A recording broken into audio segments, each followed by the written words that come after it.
Part हमारा 3x/2 minus 5y/3 is equal to -2 और second equation हमारी x/3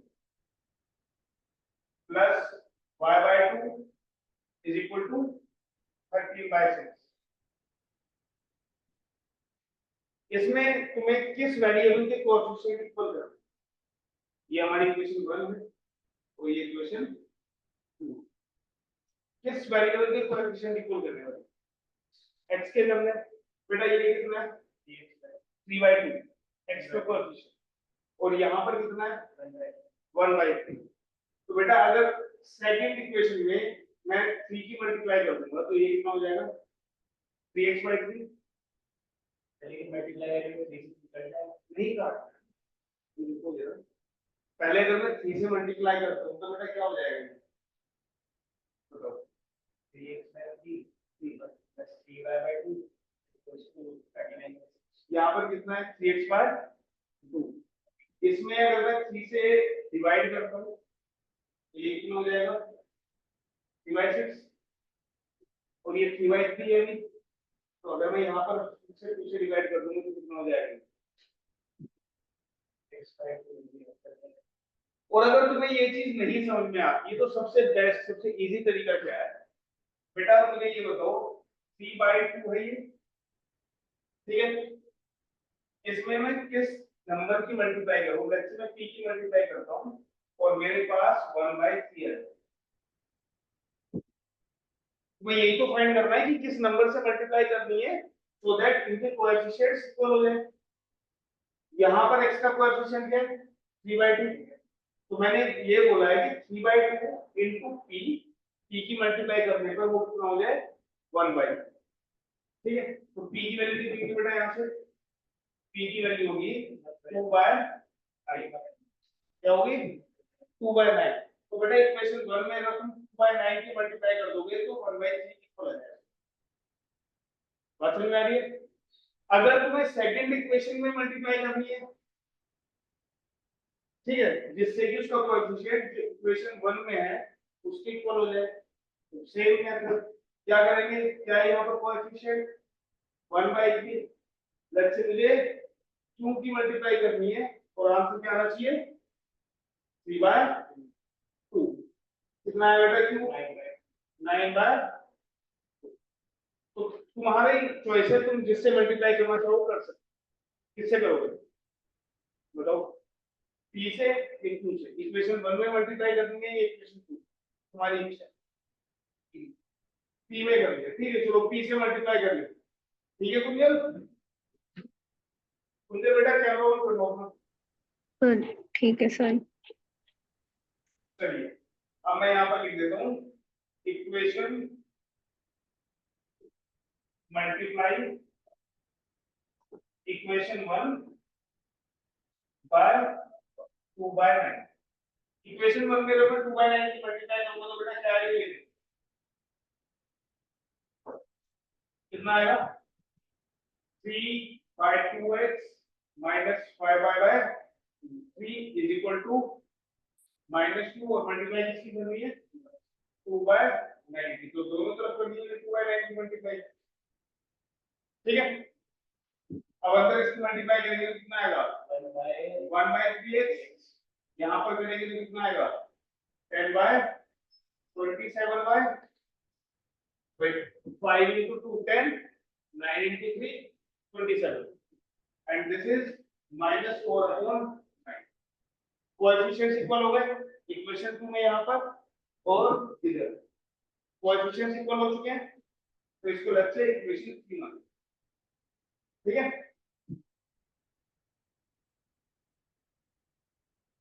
अब देखो इक्वेशन 3 और इक्वेशन 2 को सॉल्व करना है, क्यों इक्वेशन 1 और इक्वेशन 3 तो सेम ही है क्योंकि इक्वेशन 1 में ही तो मल्टीप्लाई किया हमने, ठीक है बेटा।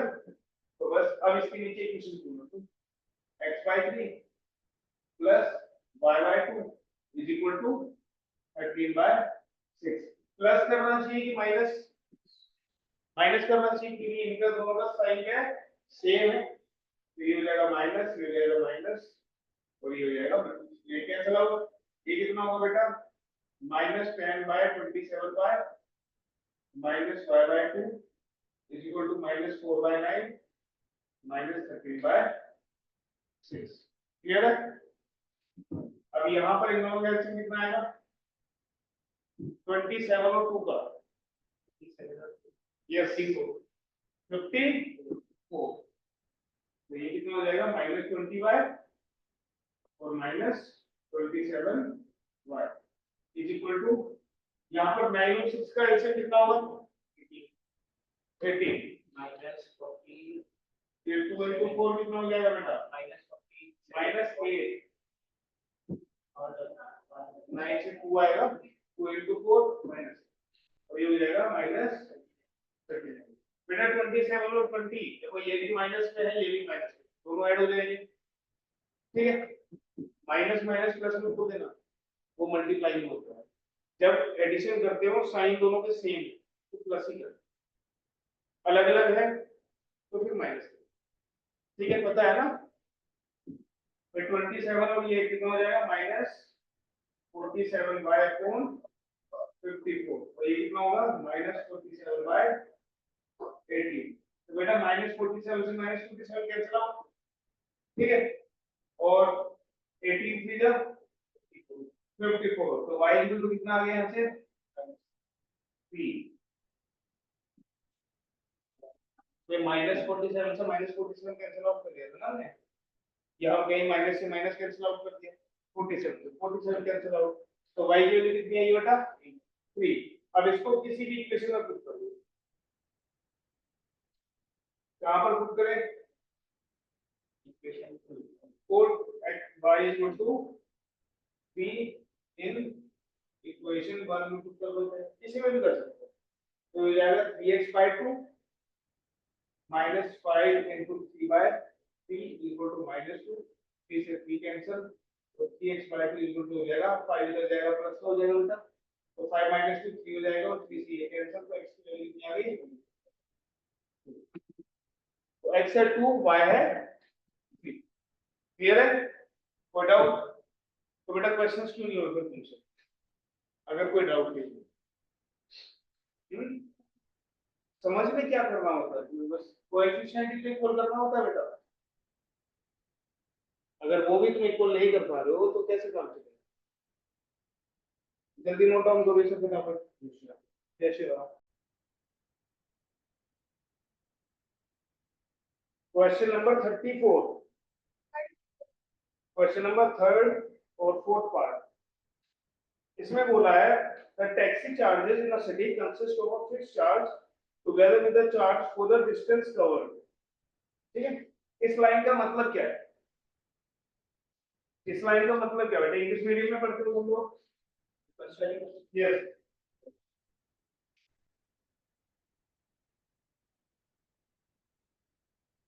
इसी लाइन में इस क्वेश्चन का पूरा सार लिखा हुआ है सार समझते हो क्वेश्चन तो 1 पढ़ना था सॉरी बेटा सिर्फ क्वेश्चन नंबर 1 पढ़ना था नहीं मैंने बोला था सारे क्वेश्चंस कर फिर आपने क्वेश्चन 1 ही बोला था नहीं बेटा सारे बोले थे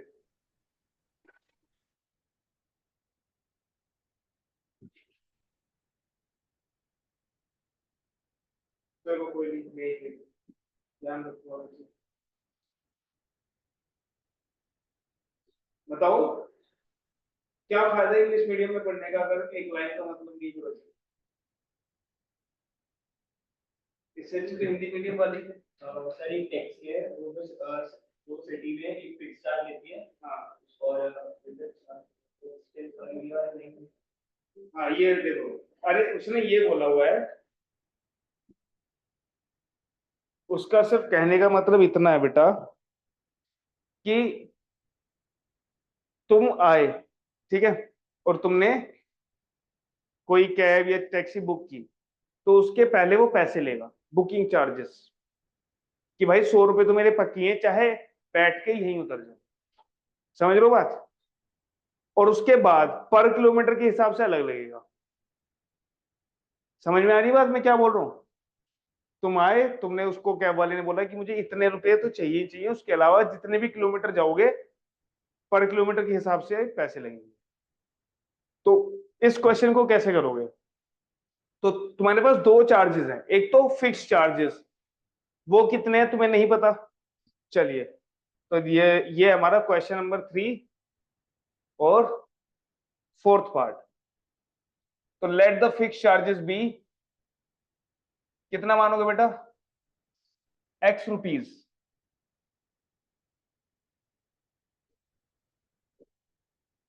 अब उसके बाद पर किलोमीटर के हिसाब से जो तुम्हें चार्जेस देने हैं वो हम मान लेते हैं वाई। ठीक है, charges per kilometre is equal to y rupees. ठीक है, इसका मतलब है वाई, 1 किलोमीटर के वाई रुपीज लगेंगे। ठीक है, अब क्वेश्चन में क्या बोलता है वो? क्वेश्चन में बोलता है,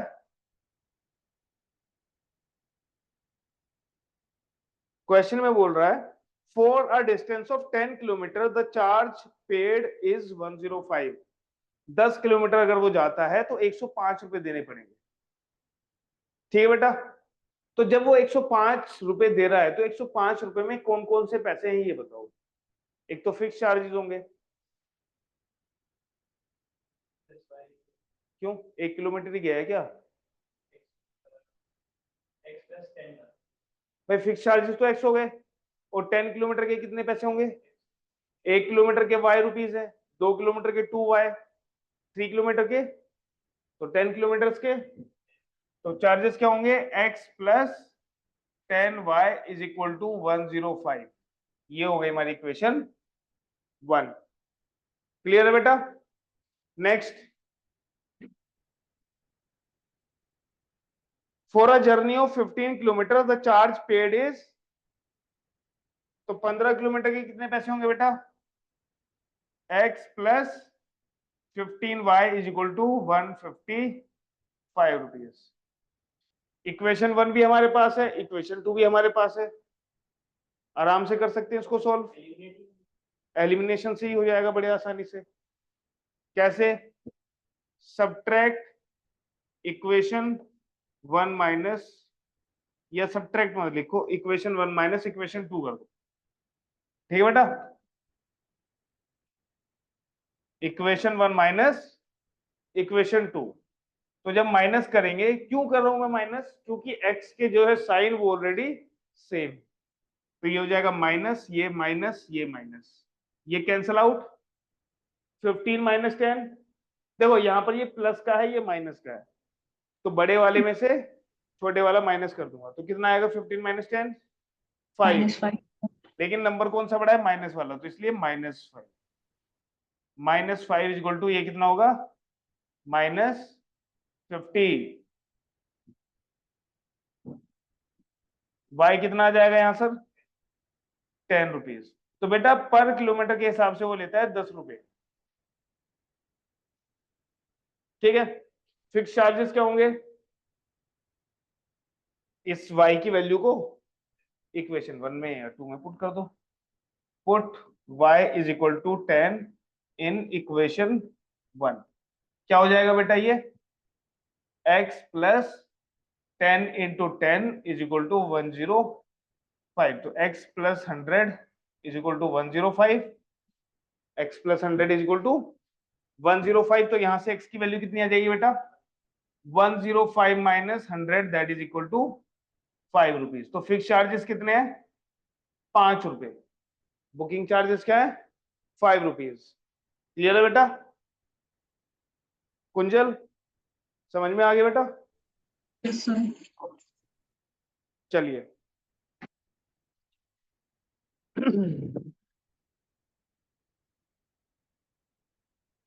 क्वेश्चन नंबर 5, क्वेश्चन नंबर 3 का 5th पार्ट। इसमें बोला हुआ है a fraction becomes 9/10, 9/11 if 2 is added to both the numerator and denominator, if 3 is added to both the numerator and denominator it becomes 5/6। मतलब एक फ्रैक्शन है जिसमें अगर हम 2 ऐड करते हैं न्यूमरेटर और डिनोमिनेटर में तो कितना हो जाता है 9/11। अब यहाँ पर कुछ लोगों का दिमाग ये चल सकता है कि अगर 2 ऐड करने पर 9 आया होगा और नीचे 11 आया होगा तो 7/9 रहा होगा। बात समझ में आ रही है? अब यही गलती मत कर देना। क्यों?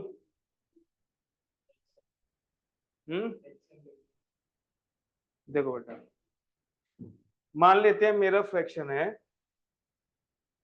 10/30 या हम ले लेते हैं इसको 30, कुछ ऐसा लेते हैं जिससे ये थोड़ा अलग दिखे।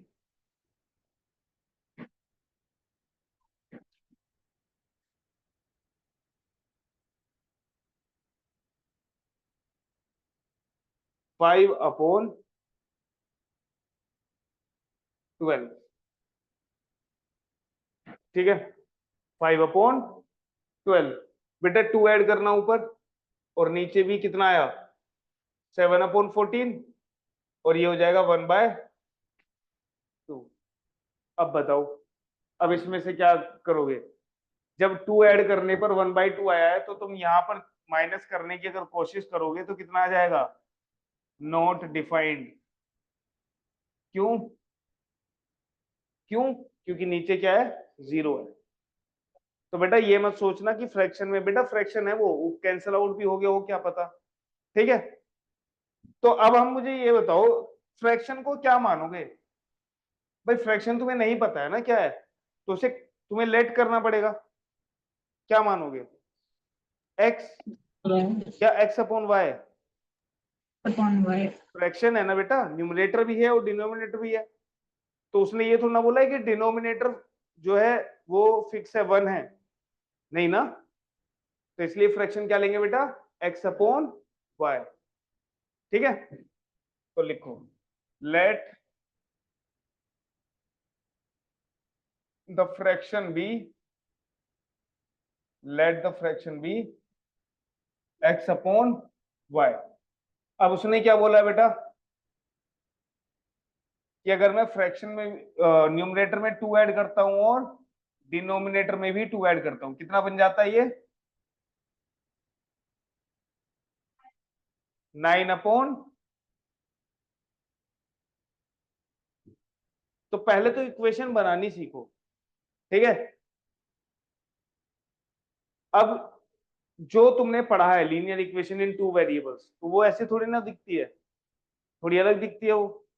तो क्रॉस मल्टीप्लाई कर लो बेटा, कितना हो जाएगा ये 11x + 22 is equal to 9y + 18।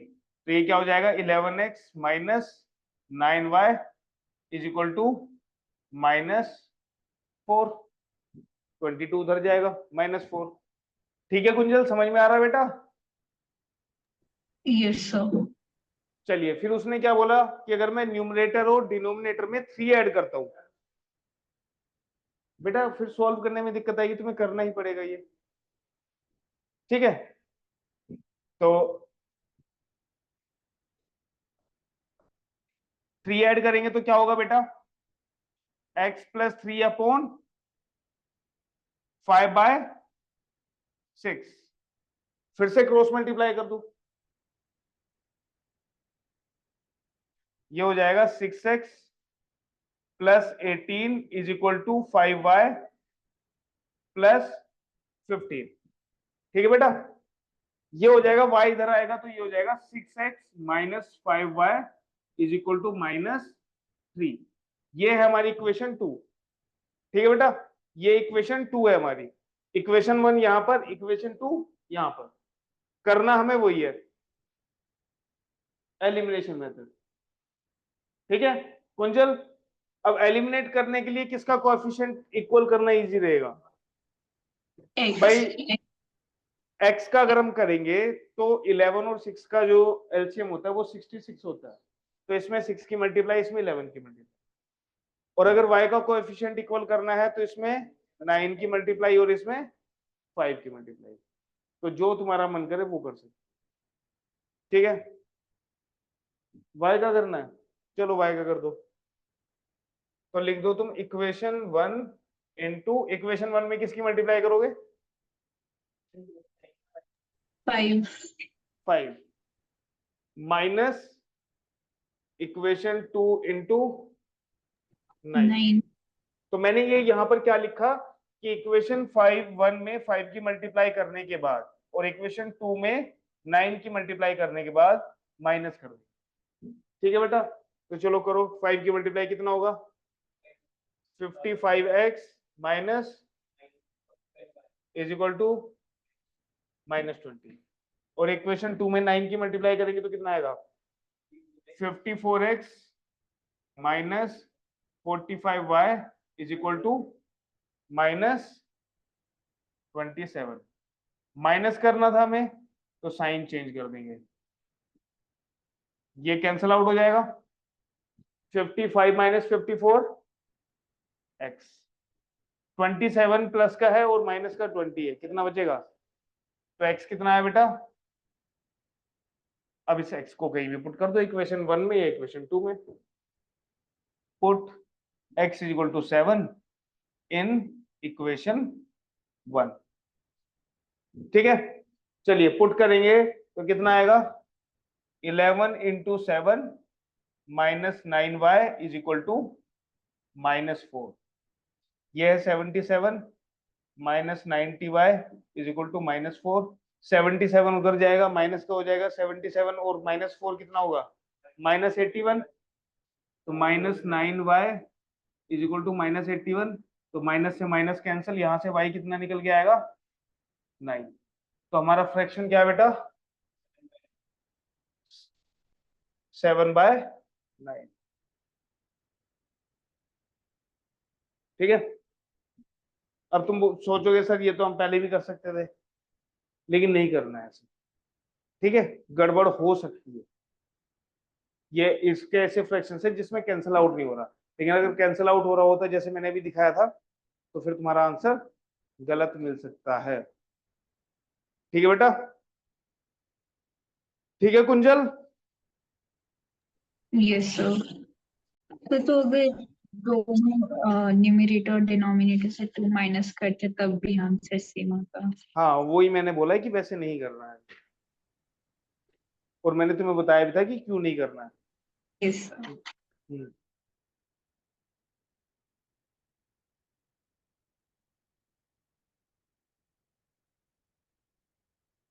Question number करो इसका 6th part.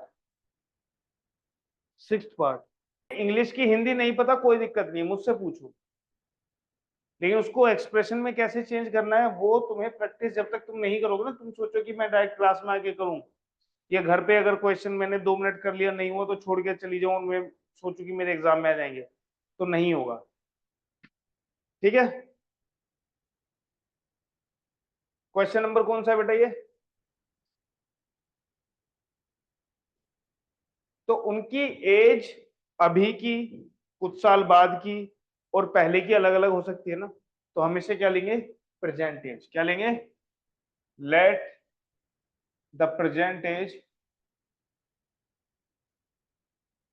Of Jacob is x years।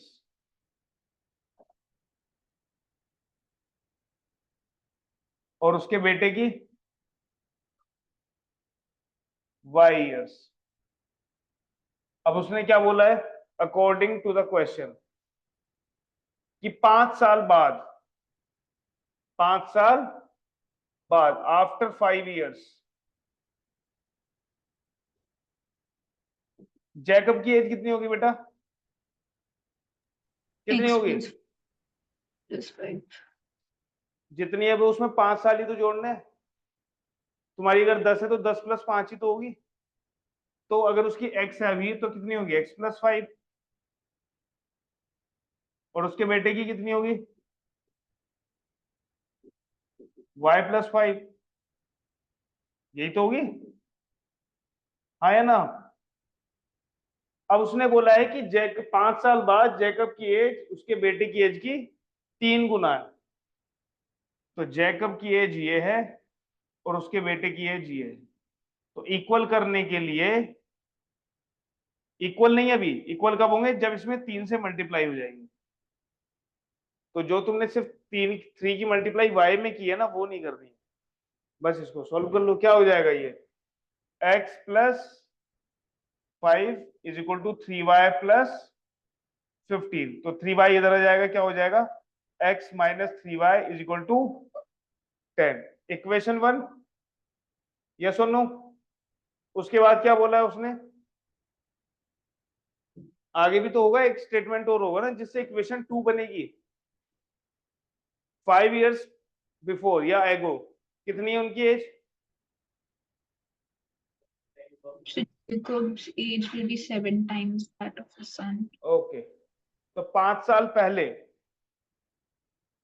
5 years एगो, जैकब की एज कितनी होगी बेटा, ये बताएगी अनामिका। 5 साल पहले जैकब की एज कितनी होगी,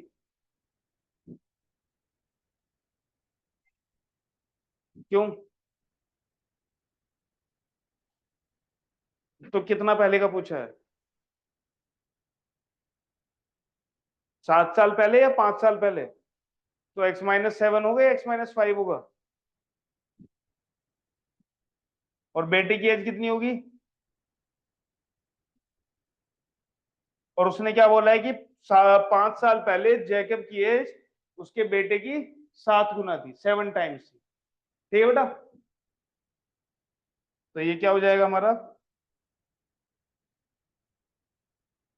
x minus 5 is equal to 7 times of y minus 5।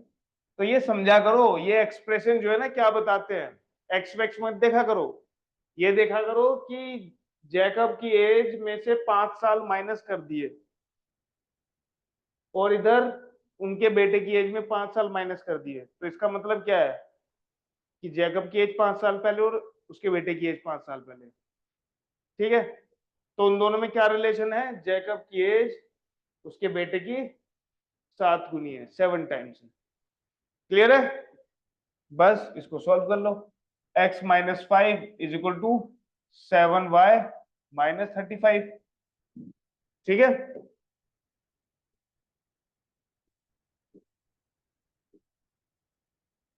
अब इधर लेके आएंगे इसको, x minus 7y is equal to minus equation 2। अब अगर हम इक्वेशन 1 और इक्वेशन 2 में देखें, x का कोएफिशिएंट तो सेम ही है, तो क्या करेंगे, माइनस इक्वेशन 1 माइनस इक्वेशन 2। क्या हो जाएगा, इक्वेशन 1 क्या है हमारी, x minus 3y equal to 10, x minus 3y is equal to 10, और इक्वेशन 2 कितनी है, x minus 7y is equal to minus 30। Minus करना है तो ये माइनस का हो जाएगा, ये प्लस का हो जाएगा, और ये भी प्लस का हो जाएगा, तो ये कैंसिल आउट। तो प्लस का 7y minus 3y 4y is equal to 40। y कितना आ जाएगा बेटा, 10। ठीक है,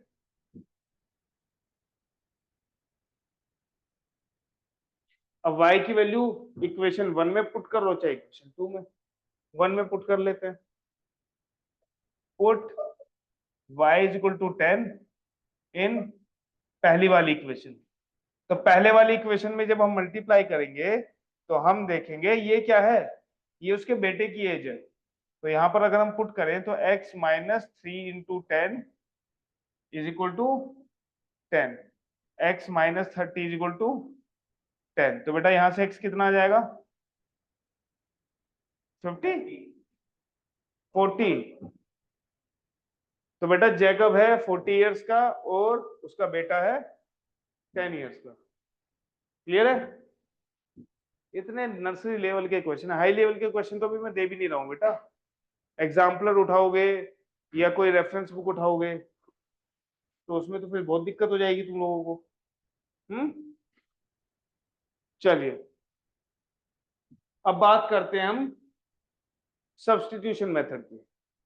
कौन से मेथड की बेटा? Substitution method.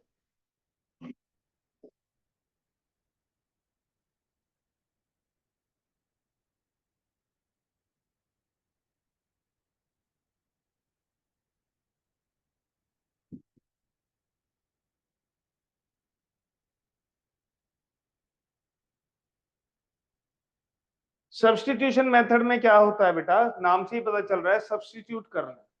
सब्स्टिट्यूट, तुम क्रिकेट खेलते हो, पता ही होगा सब्स्टिट्यूट क्या होता है, एक की जगह दूसरा आ जाता है।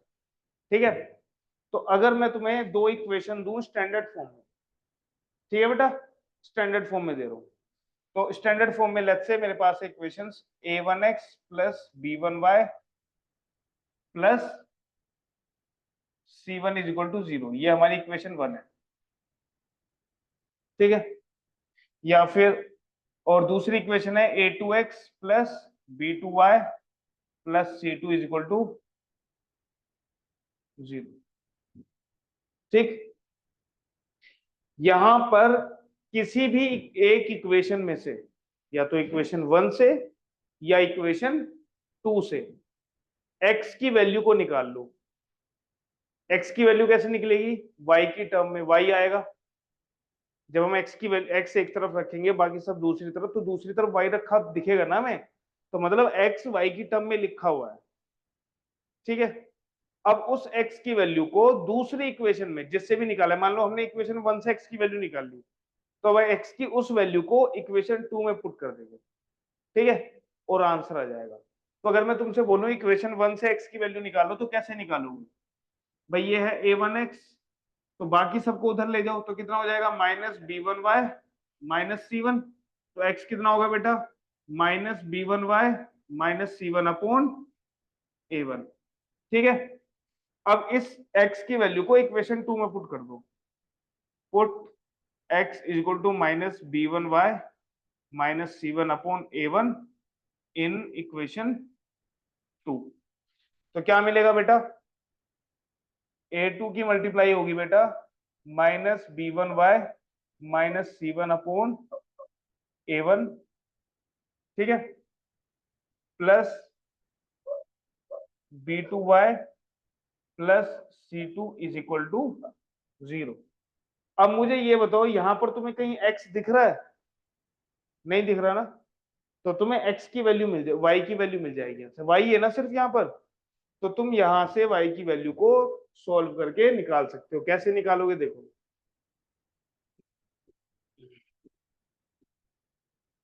चलो अब देखो, पहले तो मैं इसकी मल्टीप्लाई करूंगा अंदर a2 की, फिर y जहां जहां y दिखेगा उन सबको एक साथ रखूंगा और बाकी सबको दूसरी साइड ले जाऊंगा। यही तो होता है, यही तो करते हैं कैलकुलेशंस में। तो a2 की मल्टीप्लाई न्यूमरेटर में ऊपर करेंगे तो कितना आएगा? Minus a2b1y minus a2c1 upon a1 plus b2y plus c2 is equal to 0। Kunjal बेटा कैमरा क्यों ऑफ कर रखा है तुमने? कैमरा ऑन करने में क्या दिक्कत आती है? इलीगल काम करते हो क्या तुम कैमरे के पीछे? नहीं, लग तो ऐसी रहा है। अब देखो y की वैल्यू यहां से निकालने के लिए मुझे a1 को अलग अलग करना पड़ेगा, डिनोमिनेटर अलग अलग करना पड़ेगा ना भाई, आया ना? ये सुनो, तो कैसे करोगे? Minus a2b1 upon a1 into Y, इसके नीचे ये रख दिया, अब इसके नीचे ये रखूंगा minus a2c1 upon a1 plus b2y plus c2 is equal to 0। तो बेटा जहां जहां y है उनमें से y कॉमन लेकर और बाकी सबको उधर पहुंचा दो। नहीं, एलसीएम लेके करोगे, एलसीएम लेके भी कर सकते हो। फिर a यहाँ पर a1 की मल्टीप्लाई करोगे, यहाँ पर a1 की, और फिर a1 उधर 0 में चला जाएगा। ठीक है, या ऐसे कर लो, जो तुम्हारा मन करे उससे कर सकते हो। यहाँ से y इसमें है और इसमें है बेटा, तो y कॉमन लोगे, क्या बचेगा? b2 minus a2 b1 upon A1, ठीक है, और बाकी उधर चला गया A2C1 upon A1 plus minus C2। यहां पर एलसीएम ले लो बेटा, कितना आएगा एलसीएम A1, तो A1 B2 minus A2 B1 is equal to यहां पर क्या आएगा A2C1 माइनस A1 C2। तो बेटा A1 से A1 कैंसिल, यस और नो, तो y की वैल्यू आ जाएगी, कितनी है y की वैल्यू यहाँ पर, y की वैल्यू है A2C1 minus A1C2 upon A1B2 minus A2B1, और इस y की वैल्यू को यहां पर पुट कर देंगे, कहां पर, इसमें, तो x की वैल्यू आ जाएगी। अब बेटा ये चीज मैं तुम्हें और आगे पढ़ाता अगर तुम्हारे में क्रॉस मल्टीप्लीकेशन होता, क्या होता बेटा, क्रॉस मल्टीप्लीकेशन अगर होता तो मैं ये चीज तुम्हें और आगे पढ़ाता। अब ये देखने में लग रहा होगा कितना डिफिकल्ट है, बट क्वेश्चंस इसके होते हैं बहुत इजी, ठीक है। कौन सा क्वेश्चन करें बताओ। अब एलिमिनेशन के क्वेश्चंस हम करेंगे सब्स्टिट्यूशन से, ठीक है जी।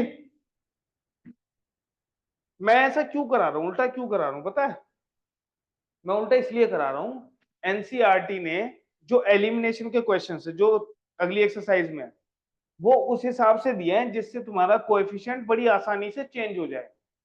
मेरी बात सुन रहे हो मैं क्या बोल रहा हूँ, उसने इक्वेशंस ऐसी दी हुई हैं जिससे कोएफिशिएंट बड़ी आसानी से मल्टीप्लाई होकर सेम हो जाए, लेकिन उसमें फिर तुम वो चीज मतलब जो कहते हो ना उससे परफेक्शन नहीं मिल पाएगा तुम्हें, ठीक है, इसलिए मैंने क्या किया हुआ है थोड़ा उल्टा कराया, ठीक है। चलिए आ जाओ अगला क्वेश्चन, देखो जैसे ये क्वेश्चन हमारा एग्जाम्पल 9,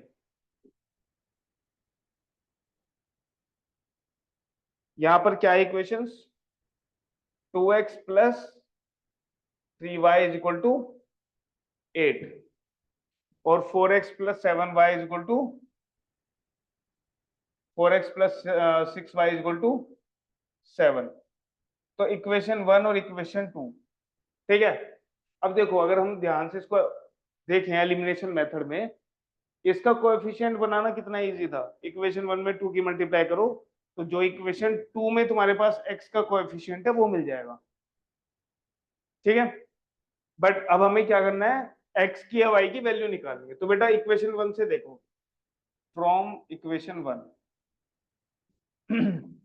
तो जो करते हो बस लिख दिया करो, 2x किसके इक्वल होगा बेटा, 8 माइनस 3y के, और x किसके इक्वल होगा बेटा 8 माइनस 3y बाय, इसको मान लो इक्वेशन 3, ठीक है। नहीं भी मानोगे तो भी कोई दिक्कत नहीं है, डरो मत, ठीक है। तो ऐसे लिख दो, put the value of x in equation, किसमें करेंगे अनामिका 2 में, क्योंकि 1 से निकाली हमने, तो बस जहां पर x है वहां पर इतना रख दो। तो ये कितना है बेटा 8 माइनस 3y बाय 2। तो बेटा ये 4 की मल्टीप्लाई है ऊपर पूरे में, तो हम 2 से कैंसिल आउट कर सकते हैं कितने टाइम्स, 2 टाइम्स, फिर क्या है plus 6y is equal to 7। Clear है, अब सोल्व करो इसे बेटा, 2 की मल्टीप्लाई अंदर मल्टीप्लाई हुई तो क्या होगा 16 माइनस 6y प्लस,